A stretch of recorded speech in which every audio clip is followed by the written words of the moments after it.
They weren't just actresses. They were icons. The women who didn't just star in our favorite shows, they defined an era. When a single hair flip could start a ratings war and one smoldering glance could captivate millions every week with glamour, power, and undeniable presence. Welcome to Remember When. Today we're counting down 10 unforgettable leading ladies who turned 80s television into appointment viewing and revealing where these small screen goddesses are now. Number 1, Heather Locklear, Dynasty, and TJ Hooker. She wasn't just TV's golden girl, she was Aaron Spelling's secret weapon. Whether she was stirring up drama on Dynasty or catching bad guys on TJ Hooker, Heather Locklear had the kind of star power that could single-handedly rescue a show's ratings. With her golden mane and megawatt smile, Locklear performed the impressive feat of balancing 2 hit primetime TV shows starting in 1992, playing the scheming Sammy Jo on Dynasty, while also portraying Officer Stacy Sheridan on TJ Hooker. Producer Aaron Spelling was so convinced of her screen presence that he famously declared Locklear his good luck charm, casting her whenever ratings needed a boost. Her hair inspired countless salon visits from women desperate to achieve that perfect feathered look. Today, Heather Locklear's journey has taken her through both professional triumphs and personal challenges. After her 80s heyday, she continued her television dominance through the 90s with her iconic role as Amanda Woodward on Melrose Place. Now 62 years young, Locklear has navigated the complexities of aging in Hollywood while facing widely publicized struggles with substance abuse and mental health. After taking significant time away from the spotlight to focus on her recovery, she has emerged with renewed focus on healing and family connections, particularly with her daughter and their relationship from her marriage to Richie Sambora. She recently announced her engagement to high school sweetheart Chris Heiser, showing it's never too late for a fresh start. Number 2, Heather Thomas, The Fall Guy. Heather Locklear ruled primetime, but for action-packed thrills, another Heather stole the spotlight. Enter Heather Thomas, the stunt-driving, punch-throwing powerhouse of The Fall Guy. Bold, blonde, and always up for an adventure, she wasn't just a girl, she was the ultimate action queen. Whether she was revving an engine or throwing a punch, she proved that beauty and brawn made the ultimate combo. As stunt woman Jody Banks on The Fall Guy, Thomas created the male fantasy, a California goddess who could throw a punch, drive a stunt car, and look breathtaking doing it all. Her blue bikini poster was one of the best-selling pinups of the decade, adorning countless dorm rooms and garages throughout the 80s. That's not just popularity, that's cultural domination. Unlike many eye-candy characters, her Jody Banks participated in action sequences, performing some of her own stunts and bringing credible toughness that complemented her obvious physical attributes. Today, Heather Thomas's journey represents one of Hollywood's thought-provoking transformations. After her pinup heyday, Thomas faced personal challenges including recovery from a car accident and battles with addiction, which she eventually conquered. In a career reinvention, Thomas channeled her intelligence into writing, becoming both a novelist and screenwriter. Her 2008 novel Trophies drew on her insider knowledge of Hollywood. Now age 66, she's been married to entertainment attorney Skip Brittenham since 1992 and is mom to 1 daughter. Thomas focuses on environmental activism and political engagement, proving there's always more beneath the surface of a so-called sex symbol. Morgan Fairchild, Flamingo Road, and Falcon Crest. While Heather Thomas mixed beauty with brawn, Morgan Fairchild ruled primetime with her icy stare and seductive charm. She wasn't just another glamorous villain, she was the blueprint, making audiences root for the bad girl like never before.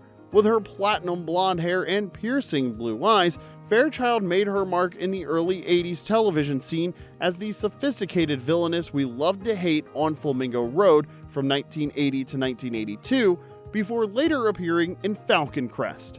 As the manipulative Constance Weldon Carlisle on Flamingo Road and the scheming Jordan Roberts on Falcon Crest, she combined sex appeal with delicious villainy. Fairchild didn't just walk into a room, she made an entrance, delivering lines with a sexy purr that could either charm you or cut you down. What made Fairchild captivating was her self-awareness about her sex symbol status. She elevated the rich villain character type beyond caricature, infusing her roles with knowing sensuality and sophisticated wit. Today, Morgan Fairchild continues to embrace her glamour while evolving into a versatile industry veteran. After her 80s heyday, she displayed unexpected comedic talent in shows like Friends as Chandler's mother. Now 74 years old, Fairchild has never married or had children, instead focusing on her career and activism. She's become known for her formidable intellect and advocacy, a science enthusiast with knowledge on topics from pandemic preparedness to environmental issues. She remains active on social media, where she shares both political insights and beauty secrets that keep her looking decades younger than her actual age. Phoebe Cates, Lace 2, and film crossover star. While Morgan Fairchild's signature look was all about power and control, Phoebe Cates took a different approach: effortless beauty and a carefree charm that made her an instant icon. One slow motion walk, one red bikini, and boom, 80s legend Phoebe Cates was born. While Fast Times made her a pop culture icon, TV audiences got their own dose of her hypnotic charm in Lace 2. As the determined Lily searching for her birth father, Cates brought the same magnetic appeal that had already made her a cinematic icon to the small screen. Her poolside scene in Fast Times at Ridgemont High didn't just launch a million teenage fantasies, it became a pop culture legend, replayed endlessly on cable and in TV retrospectives. What made Cates so eye-catching wasn't just her looks, it was her natural confidence and the smarts that came through in every role. Unlike many stars who seemed fake or made up by Hollywood, Cates had a realness that made her seem both someone to look up to and someone you could talk to. Today, Phoebe Cates represents one of Hollywood's most refreshing stories of personal choice and family prioritization. In a dramatic departure from industry norms, Cates deliberately stepped away from her skyrocketing career in the early 90s to focus on marriage to actor Kevin Kline, and the two have been happily married since 1989 and raising their 2 children. Now 61, Cates has occasionally returned to acting, appearing in the 2001 film The Anniversary Party, but has primarily channeled her creative energy into entrepreneurship, opening the boutique Blue Tree in New York City in 2005.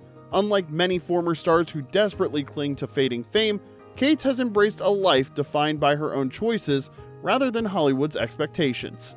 Victoria Principal, Dallas. Phoebe Cates may have left Hollywood behind, but another 80s bombshell turned her fame into a billion-dollar business. Victoria Principal didn't just play a leading lady, she became one in real life, transforming her Dallas success into a beauty empire. Before Dallas took over the airwaves, Principal was a former beauty queen and future skincare mogul who would redefine what it meant to be a primetime powerhouse. With her raven hair and captivating features, she created a character whose beauty was matched by her business acumen both on and off screen.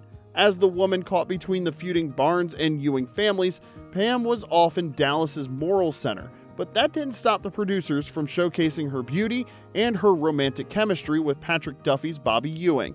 Principal brought a striking presence to the role, standing out dramatically among television's sea of blondes. What made Principal fascinating was how her real life matched her character. Just as Pamela built businesses on the show, Principal was planning her life after acting at the peak of her fame. Today, Victoria Principal is one of Hollywood's most successful businesswomen, turning her acting fame into a skincare empire.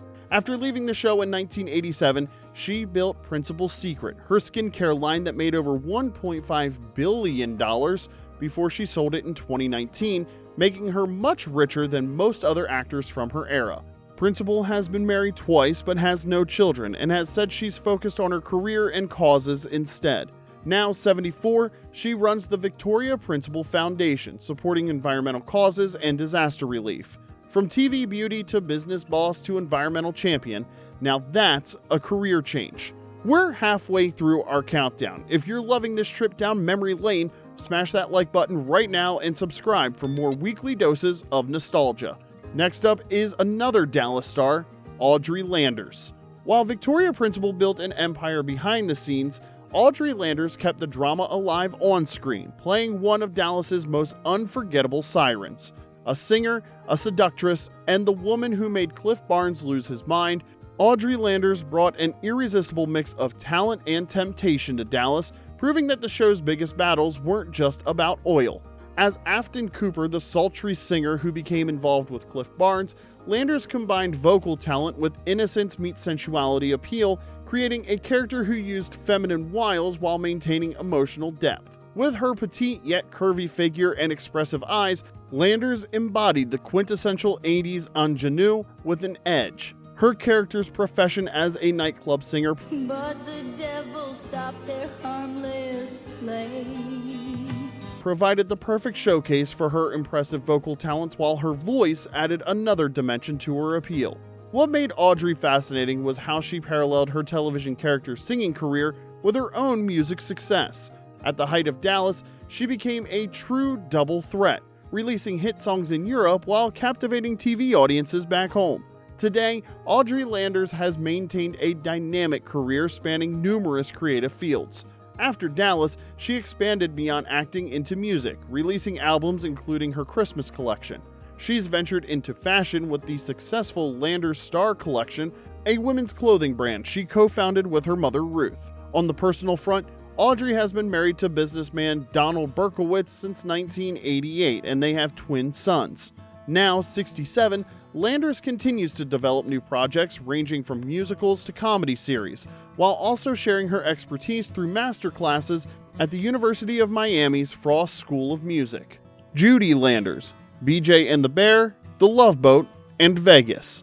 Audrey wasn't the only Landers sister lighting up primetime. Her sister Judy was just as unstoppable, stealing scenes on nearly every major show of the decade.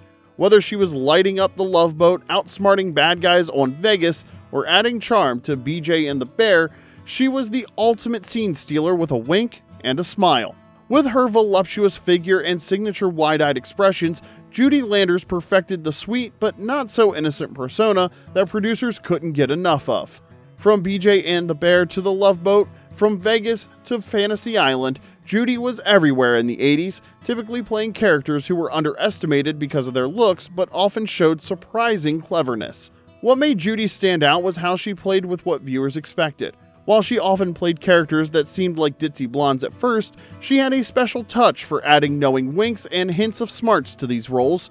Her comedic timing was impeccable, allowing her to steal scenes even in brief appearances.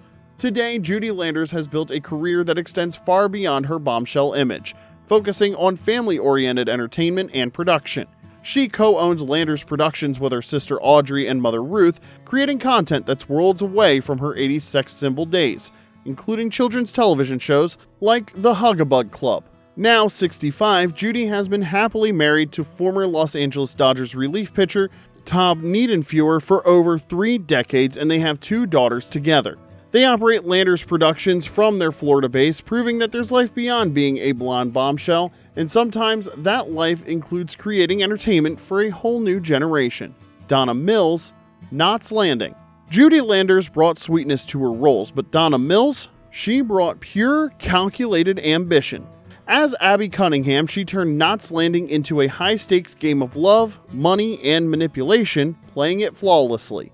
She could steal your man, your fortune, and your trust, all without breaking a sweat. Mills set the gold standard for TV vixens, proving that every scheme was sharper with the perfect wardrobe. With her highlighted blonde hair, icy blue eyes, and wardrobe of power suits and evening wear, Mills created the ultimate 80s femme fatale. Her Abby showed us how to use beauty as a weapon, using her looks just as cleverly as her business smarts, getting men, money, and power with skill. What made Mills so captivating was that under Abby's scheming ways was real smarts and a knack for survival. Unlike other TV bad girls who just cause trouble for no reason, Abby's plots had a purpose, driven by ambition and grit. Today, Donna Mills has enjoyed a remarkable career renaissance while branching into unexpected new territories. After Knots Landing ended in 1993, Mills took time away to raise her adopted daughter, whom she adopted at age 54, returning to television in the 2010s. Her recent acting work includes a notable appearance in Jordan Peele's 2022 thriller Nope, and a deliciously villainous turn in the Lifetime series based on V.C. Andrews' Dawn. Meanwhile, she's become an award-winning vintner with her own Mandeville Vineyards. Now 83, Mills is embracing her new role as a grandmother while remaining active in environmental causes, including hosting events for the Jane Fonda Climate Pack and others. Unlike many of her contemporaries, Mills never married, choosing instead to focus on her career and later single motherhood. From television vixen to viticulturist, Mills continues to prove that she's a force that can't be contained by age or expectations. Tanya Roberts, Charlie's Angels, Sheena, Queen of the Jungle. While Donna Mills schemed her way to the top, Tanya Roberts took a more action-packed route, swinging through the jungle, taking down bad guys and proving that beauty and strength weren't mutually exclusive. Tanya Roberts had a beauty that mesmerized and a toughness that made her a true action star. After taking over as the final angel, Julie Rogers, in the last season of Charlie's Angels in 1980, Roberts went on to headline her own series as Sheena, Queen of the Jungle in 1984. As Sheena, she swung through trees, communicated with animals, and fought villains in what was essentially television's most revealing costume, a barely there animal skin that showcased her incredible physique. What made Roberts so special was how she totally went for it in physical roles. Unlike many TV beauties who let stunt doubles do all the hard work, Roberts did many of her own stunts on Sheena, showing real athletic skills as the jungle heroine. After her 80s action heroine phase, which included starring as a Bond girl in 1985's A View to Kill, Roberts surprised audiences by revealing her considerable comedic talents as Midge Pinciati on That 70s Show from 1998 to 2004. This career renaissance introduced her to a whole new generation of fans. Sadly, Roberts passed away in January of 2021 at age 65, following a bizarre incident where she was erroneously reported dead before her actual passing a day later. She was married to screenwriter Barry Roberts from 1974 until his death in 2006, and they had no children. Her legacy lives on through her varied performances that showed remarkable range, from action star to comedy actress. Catherine Bach, The Dukes of Hazzard. Tanya Roberts turned heads with action, but Catherine Bach made history with fashion. Her Daisy Dukes weren't just an outfit, they became a pop culture phenomenon. With a smile as bright as her cutoffs were short, she became an American icon overnight. Her signature cutoff shorts weren't just a costume, they became a fashion statement. And her poster? Well, that sold over 5 million copies, making her one of the decade's biggest pinup stars. With her bombshell figure, impossibly long legs, which were famously insured for $1 million, and authentic Southern charm, Bach created a sex symbol with genuine grit and quick-thinking resourcefulness. Her Daisy was far more than eye candy. She was integral to the Duke family schemes, often outsmarting the show's villains through clever strategy. What made Bach's Daisy so fascinating was how she balanced sex symbol status with genuine wholesomeness. In a 2005 interview, Bach explained, "I think what made Daisy Duke stand out is that I am a sex symbol who never took her clothes off and never had a love scene." She took pride in creating a character that families could watch together. Today, Catherine Bach has channeled Daisy Duke's resourcefulness into various entrepreneurial ventures while occasionally returning to acting.